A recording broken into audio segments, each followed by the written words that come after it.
You're in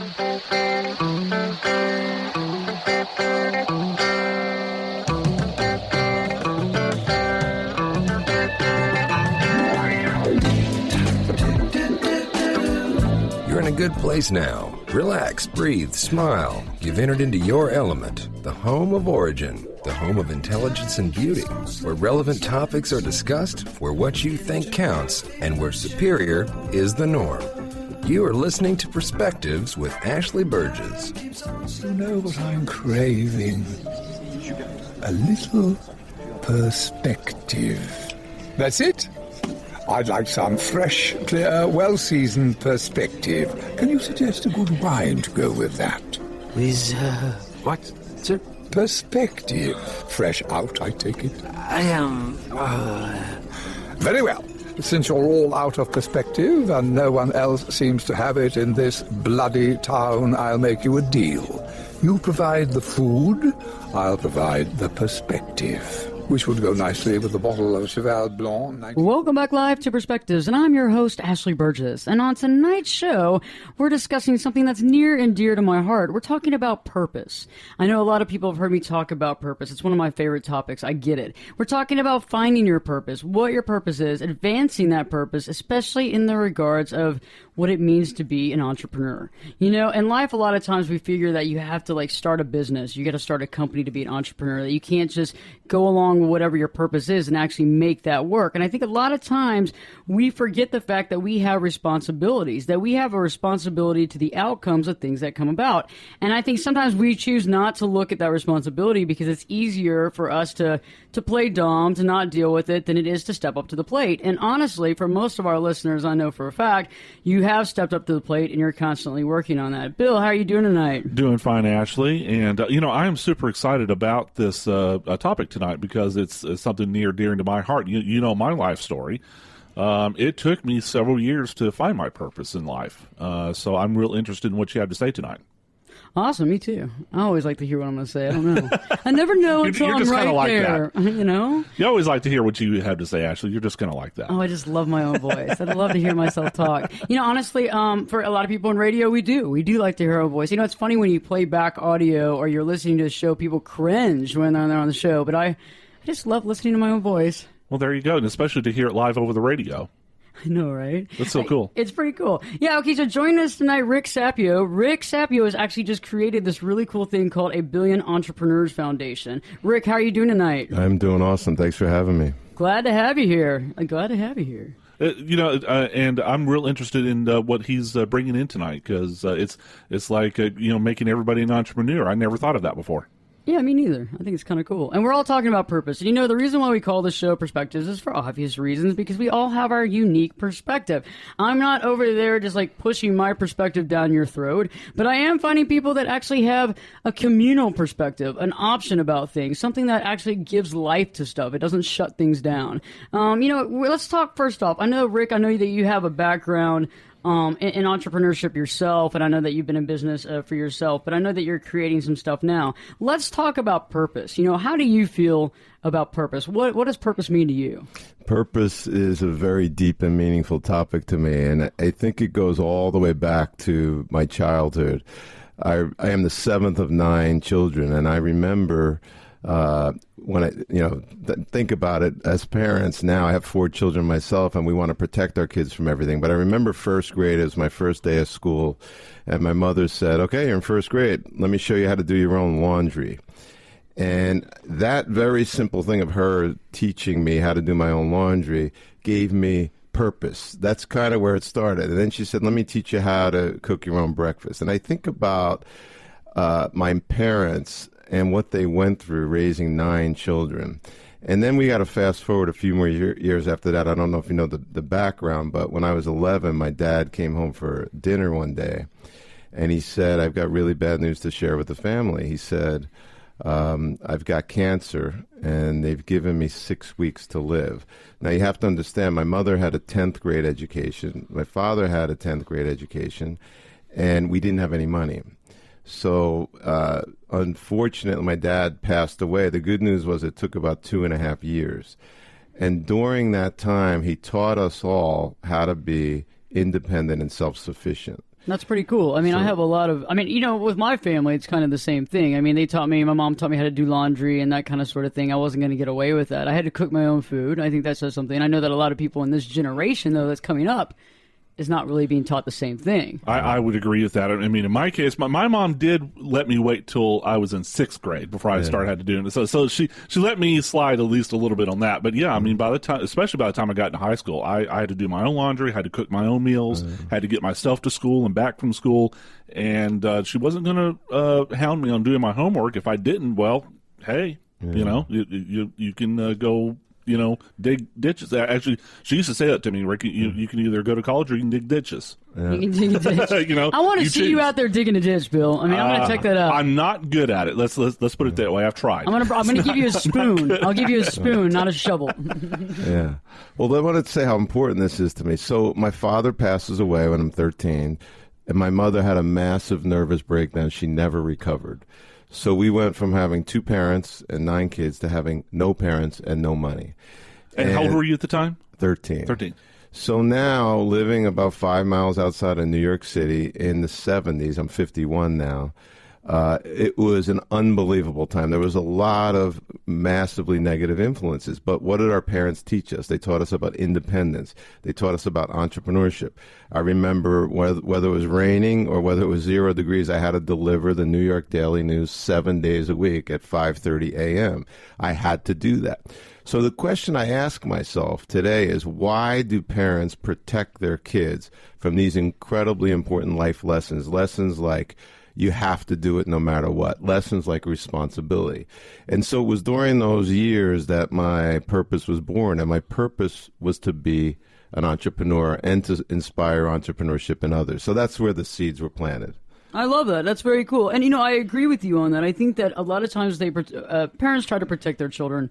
And I know we've all heard of like helicopter parents or what have you, where they're always watching their child. And I think sometimes you have to let your child grow up. You have to give them the seeds, the ability to have purpose. And I always talk about purpose as passion. And I always talk about how purpose a lot of times goes back to your childhood, goes back to the things that you loved when you were young. And a lot of times we, encapsulate these ideas of what society decides. Like, oh, society wants me to do this, or my parents think that this will never be a good idea. I can never make money on this, so this can't be a purpose.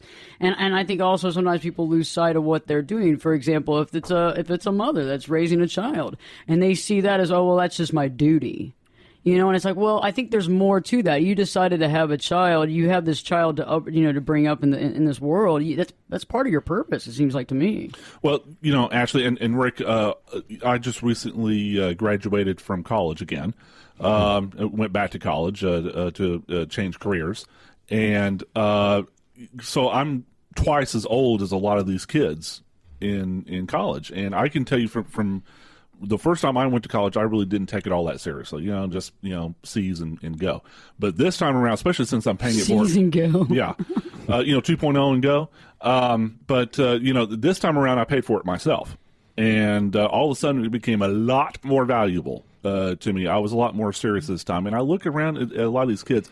They don't want to be there. This is just 4 more years of high school to them. Well, yeah, they didn't take a break. They didn't go through what you went through. The thing is, like, their parents are paying for it. They don't see the value. It's like, my dad always said, when you get things easy, you don't see the value behind it, even though sometimes I disagree with that. But for the most part, it does seem logical. And just one real quick anecdote, Rick, I think our family backgrounds, although we come from different cultural backgrounds probably, I grew up in rural West Texas. But I think my family taught me a lot of the same things of responsibility at an early age. I had to buy my own first vehicle. And now my mom gave me some money per week for gas, but I had to buy my own vehicle. I had to keep up the insurance. I had to keep up the repairs. That was on me. So I had to go get a job to do all that. And if I ran out of gas and couldn't go out with my friends on the weekend, oh well. I think society and government see their role as removing responsibility from people, and that's the sad thing about our current state. So it's up to us as responsible citizens to realize that we have a duty to find our purpose in the world and to take responsibility for manifesting that purpose in the world. So responsibility starts, in my view, with finding your purpose and teaching people how to find theirs. You want your kids and your siblings and your employees, you want them to find their purpose. They're going to be more fulfilled. Now, once someone is on purpose, and that's not an easy thing, you have to find it, you have to wrestle it to the ground. And we were talking earlier that purpose is something that we have to choose. Purpose is not something that's going to tackle you. And I got married very late in life, my one and only time. And you thought you were just going to get tackled, right? You didn't think you had to actually ask. Yeah. Here I am. Ultimately, I had to choose one woman. And I'm told there's 3 billion women in the world. I had to choose one. Purpose is a lot like that. I think we're confused because we're seeing so many options for our lives. And the reality is we have to choose a purpose. Once you choose it, I believe providence moves.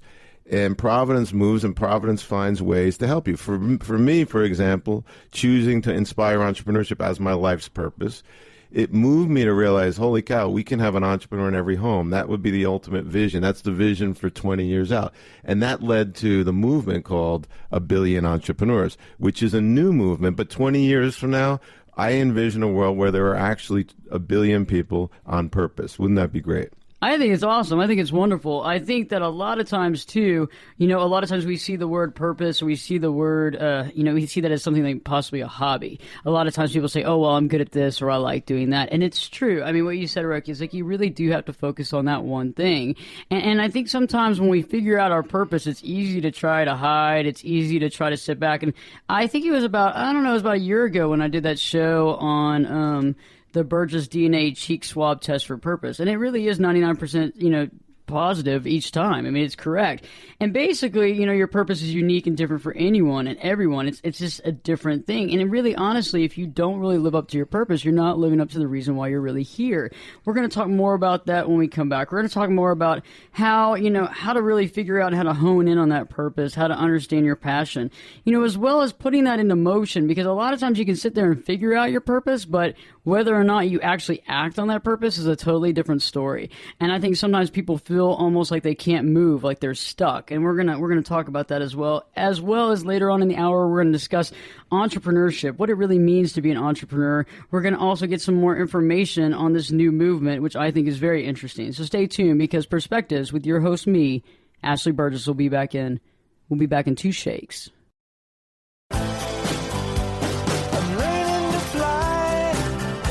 Turn it up and jump in the deep end on Perspectives with Ashley Berges. The water's warm and there's a swim-up bar. Glass of perspective, anyone? Now, here's Ashley. Welcome back live to Perspectives, and I'm your host, Ashley Berges. And on tonight's show, we are discussing purpose. Finding your true purpose, advancing that purpose, and also realizing more about what it means to be an entrepreneur. A lot of times we don't really realize what that word is. We feel like we have to go up, go rent or lease a space, find out a business, hire a bunch of employees, and that makes you, an entrepreneur. And that's not necessarily what we're talking about tonight. But we were talking about purpose right before break. And I think a lot of people might remember the show I did recently on the DNA cheek swab test for purpose. And, it's effective 99% of the time. And it's really based on the fact that we all have a unique purpose. We all have a different reason for doing things and a different reason for being here. And a lot of times it goes back to your childhood. Around the ages of 5 and 6, you really begin to find your unique personal interests, the things that you really love, those things that are kind of indigenous to you. And, you're inquisitive about things as a child. You want to understand and wrap your brain around things as a child. And I think those are the times when you realize what you truly love. Right on break, we were actually discussing, purpose. And Rick, you were talking about how you help people find purpose. And you said that there's basically a strategy there. What was that? A very simple tool that anybody can do right now is find the things that you're really, really good at doing. You can make a list of all the things you're great at doing. Then oftentimes I find that people are great at doing something, but they don't like doing it. So the next list is, of those things that you're great at doing, what do you absolutely passionately love to do? So find what the intersection is between those two things. And then lastly, what does the world need?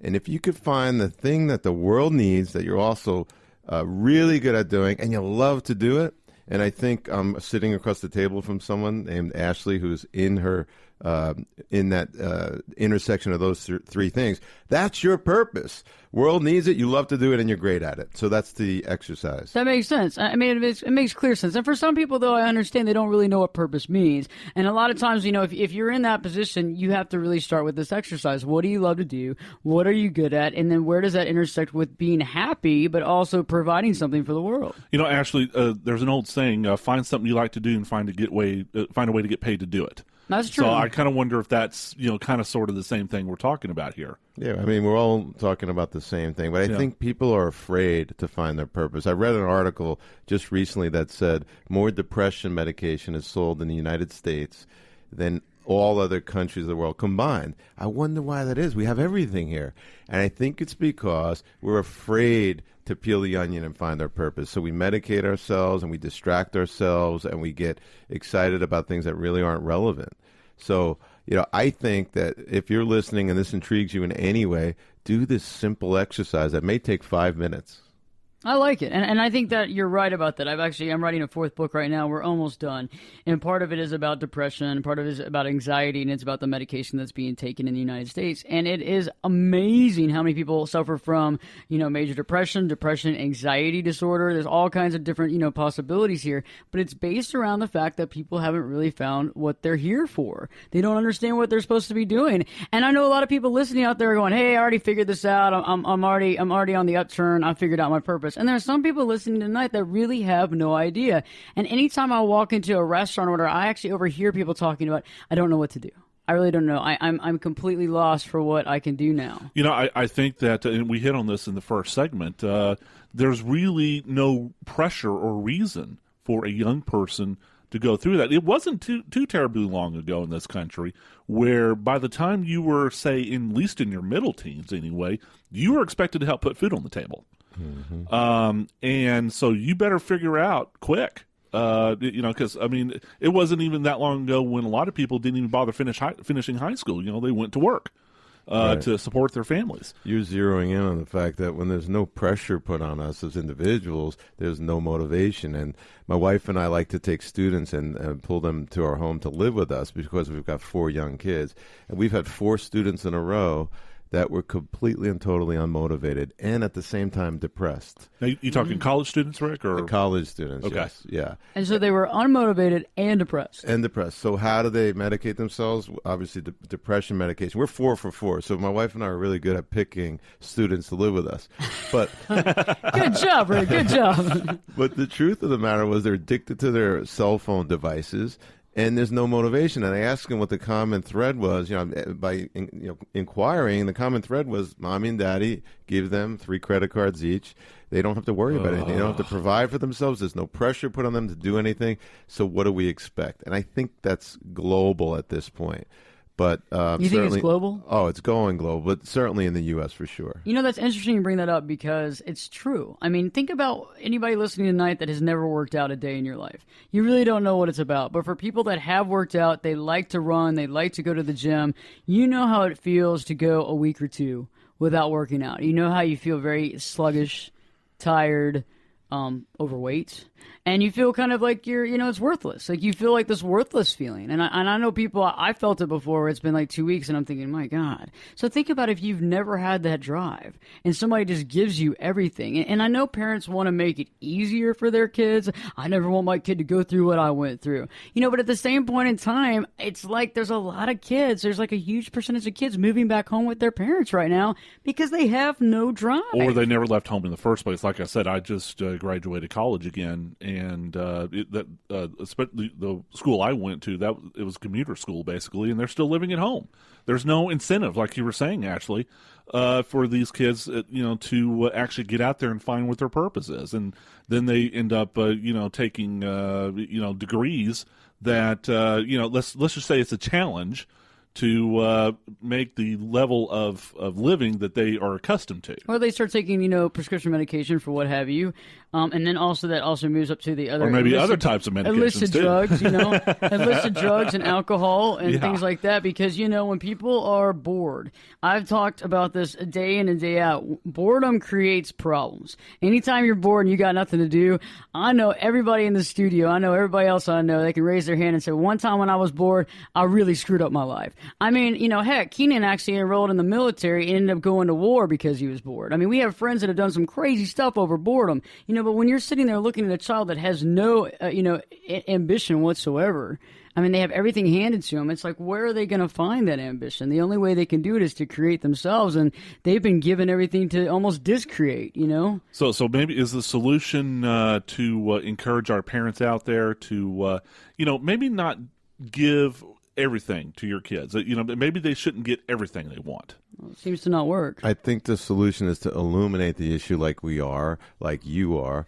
like A Billion Entrepreneurs, the movement is. And it's all about getting people to realize that I will be much more fulfilled as a human being if I'm on purpose. And if we start with that premise, maybe it will wake more people up to their potential right there. I was listening to you on TED Talks recently. I was actually listening to some of those videos that were online. So explain to me real quick. I know what entrepreneurship is, and I understand how you frame it. But explain to our listeners how you're defining entrepreneur at this point. All right. So if you go back to the beginning, where was the word entrepreneur derived from? And it's a French word originally. And the very original definition that I could find was taking a level of resources from one level to a higher level. So most people think an entrepreneur is a business owner, but that's not what the word means. So I started thinking about it. If I'm a stay-at-home mom and I'm lazy and I could care less about my kids, I'm not taking that resource to a higher level. But if, on the other hand, I'm a stay-at-home mom and I decide that I want to create a program for my kids to excel in various activities, I'm taking responsibility for the resources that I have in front of me. If I live in a trailer park and I'm collecting unemployment and I say, you know what, I'm going to start taking responsibility. I'm going to not take government handouts. I'm going to go get a job. And so I started looking out in the world, and I found a woman recently who was an addict and living under a bridge, was homeless for 3 years. And 10 years later, this woman runs a business. So started thinking about, now, what's the distinction between all these different people? And the distinction is, at some point, people have a choice. They can choose to take responsibility for outcomes. And so I decided that the movement was going to be about changing the definition of the word entrepreneurship to mean simply someone who takes responsibility for outcomes, full stop. I like that. And, that actually resonates in my own life. I've had countless great friends in the past, and some people might be listening as well, and I'm proud of a lot of my friends. I'm proud of everybody, but there's a point when you look back and you say, I moved myself from point A to point B, and I'm here. And a lot of people get astounded that you're able to move up and to change your life, and a lot of people choose not to. And I had someone ask me a couple of days ago, Ashley, does everybody get the wake-up call? They go, does everybody get it? And I said, okay. Yes, they do. And they said, but I don't understand. If everybody gets the wake-up call, then why isn't everybody awake? I don't get it. And I said, everybody has the same amount of choices. So that's key for everybody listening tonight. The universe doesn't just awaken a quarter of the people and tell the rest of the people, sorry, maybe next time. No, it's like everybody gets awakened. If you choose to wake up, it's one thing.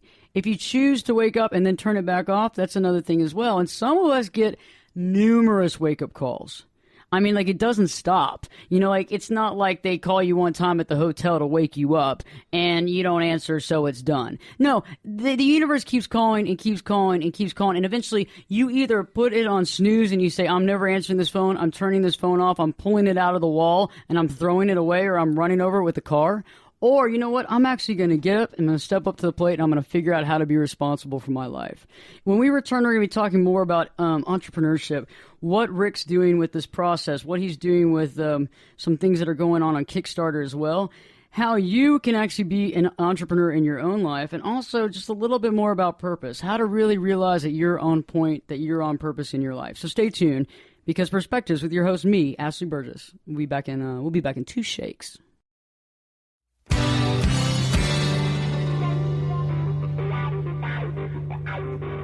This is Jake Busey, and you're listening to Perspectives with Ashley Berges on 570 KLIF.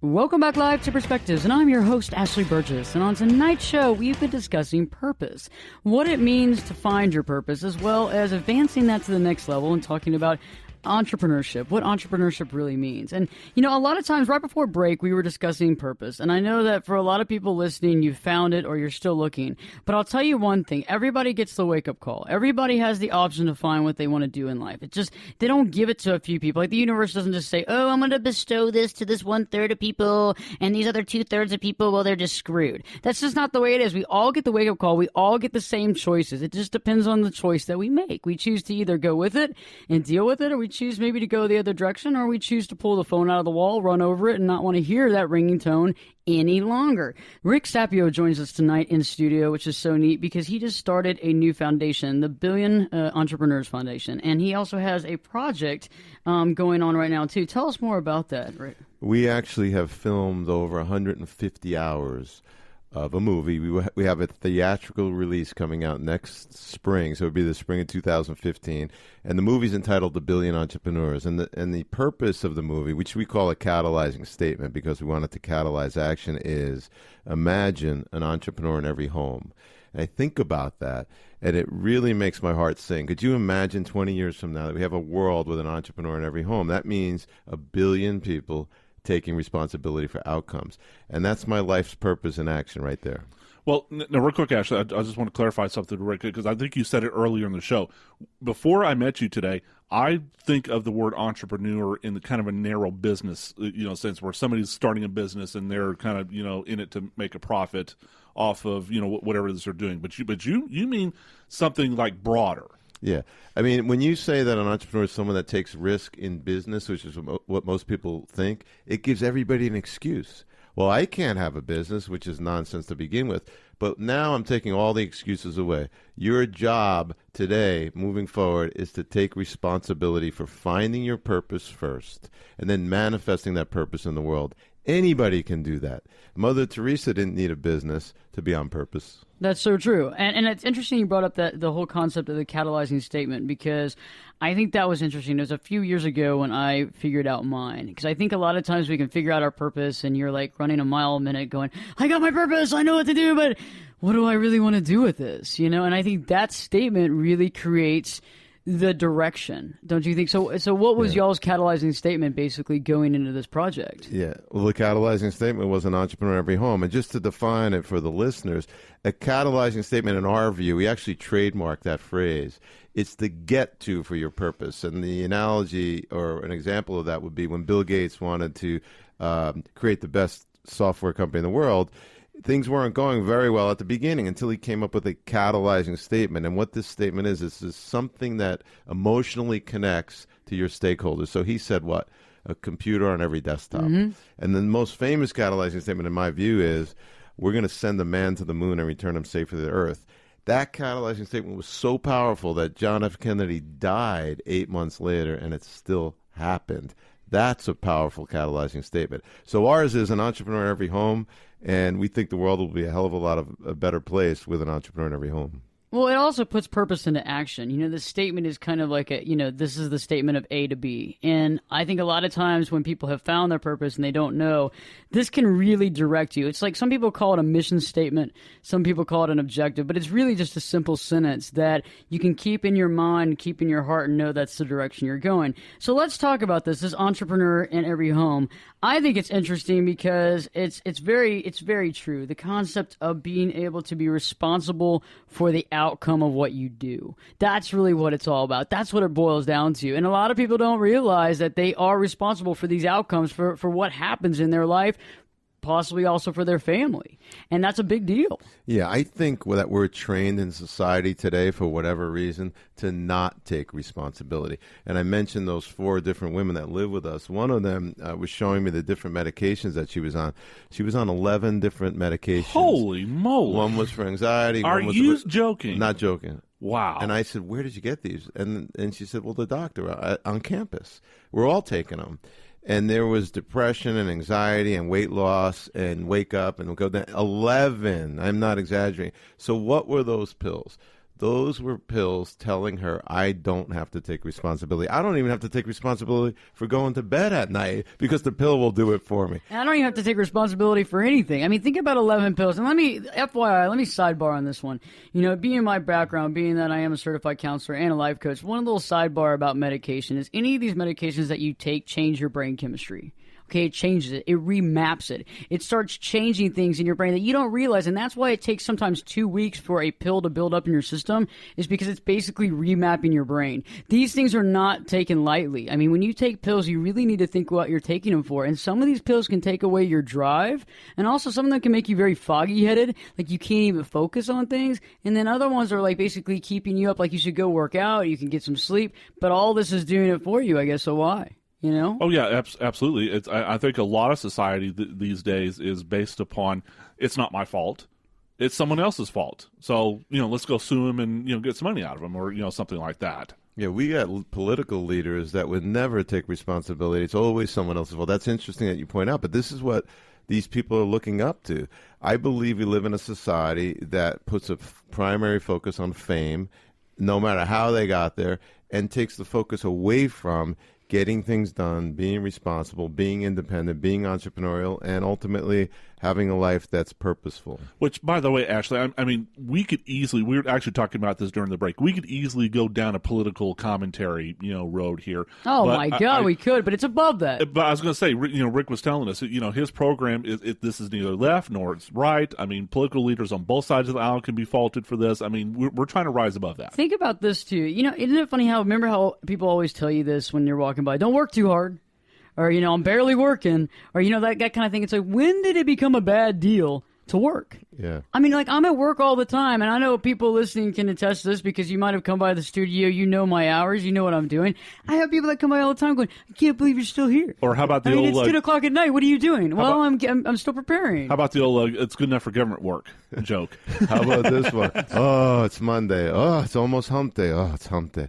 Oh, it's Thursday. It's almost the weekend. Oh, it's Friday. I mean, what the hell is that? Yeah. How are people going through life and without a purpose, aimlessly counting what day of the week it is because they're waiting for the weekend only to say it's Monday again? And that's sad. And that's what's so funny about it, too, is that I work and I have no delineation between weekdays and weekends. I mean, because we work, if you're listening to the show right now, you're listening on the weekend. You know that I work all week and weekend. And I think that that's funny, too, because people are always like, it's almost Friday.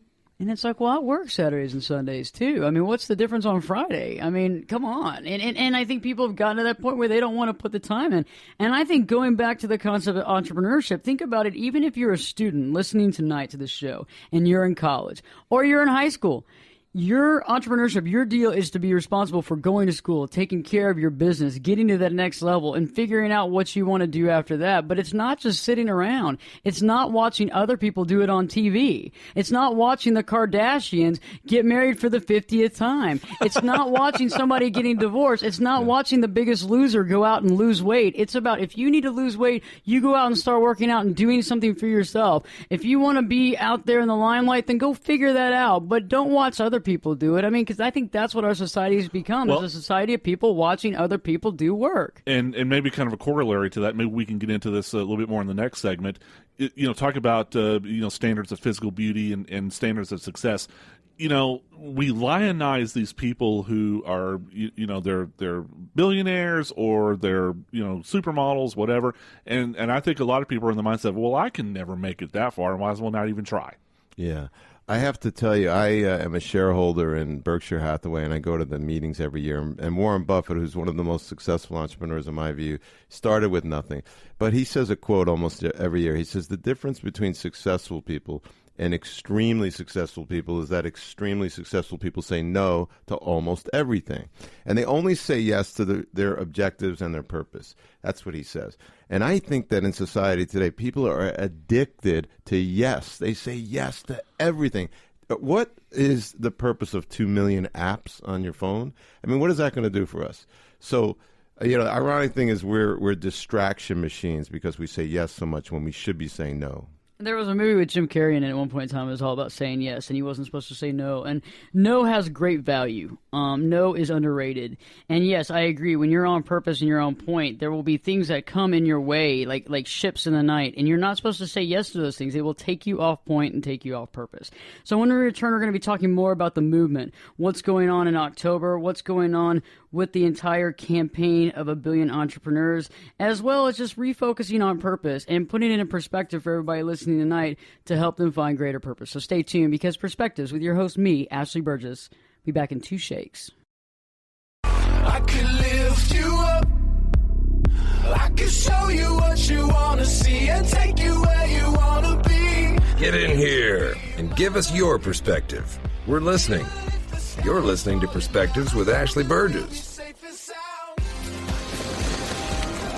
This is your last chance. After this, there is no turning back. You take the blue pill, the story ends. You wake up in your bed and believe whatever you want to believe. You take the red pill, you stay in Wonderland, and I show you how deep the rabbit hole goes. Welcome back live to Perspectives, and I'm your host, Ashley Berges. And on tonight's Perspectives, we've been talking purpose. We've been talking how to find your purpose. We've been talking about how to advance that purpose and what it really means to be an entrepreneur. You know, a lot of times we think that entrepreneur means you're supposed to start a company or this and that, but that's not it at all. Really, being an entrepreneur is about taking responsibility for your outcomes. And Rick Sapio has actually joined us, and Bill and I, in the studio to discuss a Billion Entrepreneurs Foundation. And I know for a fact that y'all launched a Kickstarter campaign recently. Could you tell me a little bit more about that? Yep, we are trying to raise awareness for this movement. And keep in mind, this movement's at the very, very beginning. And I think movements that are good, they are like a drum beat. And I've started playing this drum about 18 months ago, and I'm going to keep beating this drum for the rest of my life. And the drum beat is that an entrepreneur in every home will be better for the world. So we created a Kickstarter campaign to finish the editing of the film called 1 Billion Entrepreneurs. And that film will have a theatrical release in 2015, but we need your help. We want you to go to Kickstarter, buy the movie, show the movie to your friends and family. When it's done, you'll get a shrink-wrapped copy. There's also a way for you to get credits in the film itself. So there's a lot of opportunities on there.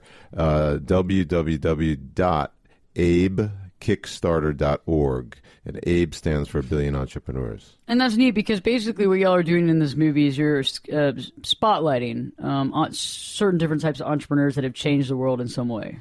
Yeah, when the producers of the movie first came to us, they wanted us to spotlight very successful entrepreneurs. And I said, wait a minute. Let's spotlight people that overcame tremendous odds. And the star of the movie is a woman whose name is Ashley, who good name.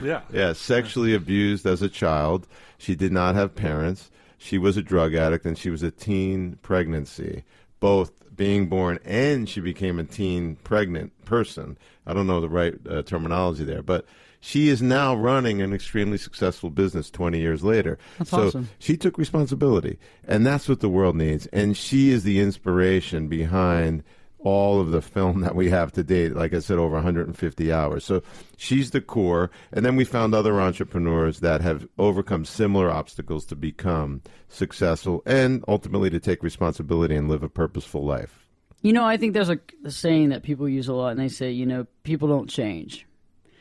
You can't teach an old dog new tricks. And, you know, that's not right. I think there's a lot of comments and statements that we say as a group of people, as human beings, that keep us on a certain level of achievement. And I think that those are meant to hold us back. And they're meant for us to believe that there is a ceiling. You know, one of my favorite comments is when people say, you know, sky's the limit, Ashley.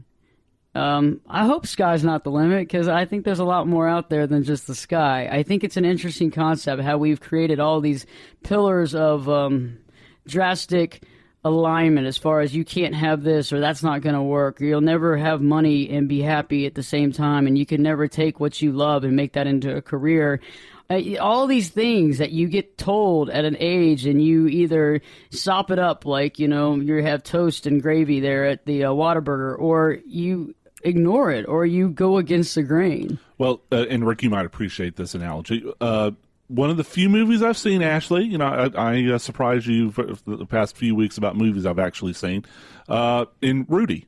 You seen that movie, right? I've seen Rudy. The kid who goes to to Notre Dame and just to play football. Well, I mean, the opening scene in the movie, or one of the early on in the movie anyway. The priest tells him, sorry, you're not cut out to go to Notre Dame. You can't do this.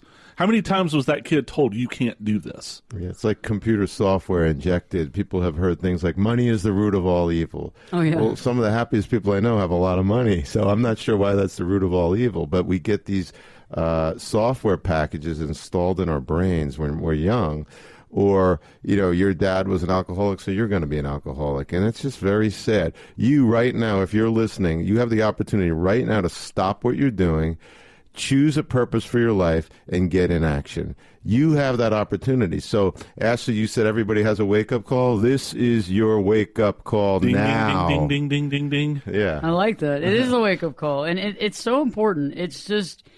It's a way of life. And if you really think about it, if everybody does wake up and figures out their purpose, and your purpose doesn't have to be, you don't have to be creating universes, okay? We're not sitting there saying you have to create some sort of black hole device that does this. And we're not saying that you have to have the cure for cancer. But we are saying that you have to be responsible for what is your outcome and what happens, and take responsibility and achieve that responsibility. And I think that a lot of times when we don't agree with that, or we don't set our sights on that, we lose sight, and life becomes really kind of humdrum and not so fun, and it becomes depressing, and you have to take a bunch of medication, and you have to find the next thrill. What, do I have to jump out of a plane this time, or what's the next thing that I'm almost going to die but I'm going to feel alive again?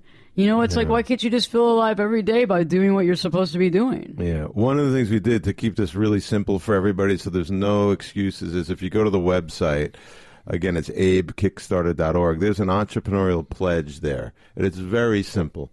And it says, I, Ashley Berges, choose to take responsibility for my life. And there's about 7 lines. You read it, you sign it, you put it on the wall, and you're now in action. So that's one tiny step. After that, we'd obviously like you to watch the film and let your family and friends and coworkers watch it too, so they can hold you accountable. So when you get off track, I believe accountability is huge. I think people forget about that in life and in marriages and things. My wife holds me accountable. If I come home late at night, I'm going to hear about it. So I think accountability is a really good thing. I love that. I'm married to you, I understand. I was going to say, yeah, you can relate, huh, Ashley? I can totally understand. And vice versa, I'm sure he could relate. I think it's an interesting concept, and I'm very interested in being a part of the Kickstarter campaign as well, because I think this has a lot of merit. I think this has a lot of teeth. It has merit. It really survives something. Because if you really think about this, I mean, really, the reason why we're here is for our purpose. It's because of our passion. It's really to take responsibility for our life.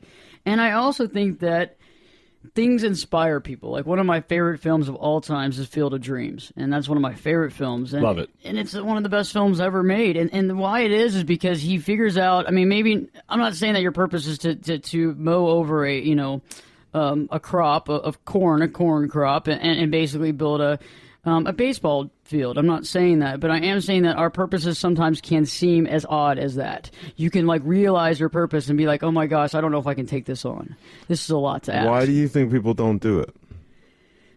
Sometimes it's just too much. It's like the whole idea of not knowing is sometimes easier. Ignorance is bliss. Yes. Fear. Yes, because, you prefer the devil you know to the devil you don't. Exactly. And the fear of having to actually step up. And I think a lot of times when we figure out our purpose, it's cool to kind of go with it, because you don't have to really offset it at the very beginning, because you're going to have enough fear throughout that process that it's going to keep coming up in waves. And another thing too is, right when you figure out your purpose and you start going in that direction, there's going to be things that come in your way, and they're doing it on purpose to see how on focus and on point are you. Yeah, I once dated a girl. Again, I told you I got married very late in life, and she said she wanted to be a singer, and she didn't really have that great of a voice, but she wanted to be a singer really bad.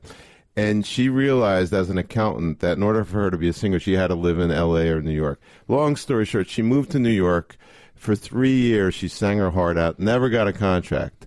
But she will say to this day, those were the best 3 years of my life, because she followed her dream. And now she's singing in another venue. She's not a famous singer at all, but she sings every Sunday, and she loves it. She's on purpose. So I believe the thing holding all of us back from finding our purpose and choosing our purpose is fear. And to me, I believe that there's a thing called courage, and we all know what that is, right? So fear is what makes us poop in our pants. Courage is what we do with poop in our pants. I like it. Yeah, so have courage. Figure out your purpose and get that fear out of the way. The only thing we have to fear is fear itself. Okay, that's horrible. But anyway, that was a good job, Bill. That was really good. Really, I thought it was horrible. I liked it. It was good. It was good. Good job. No, I like it.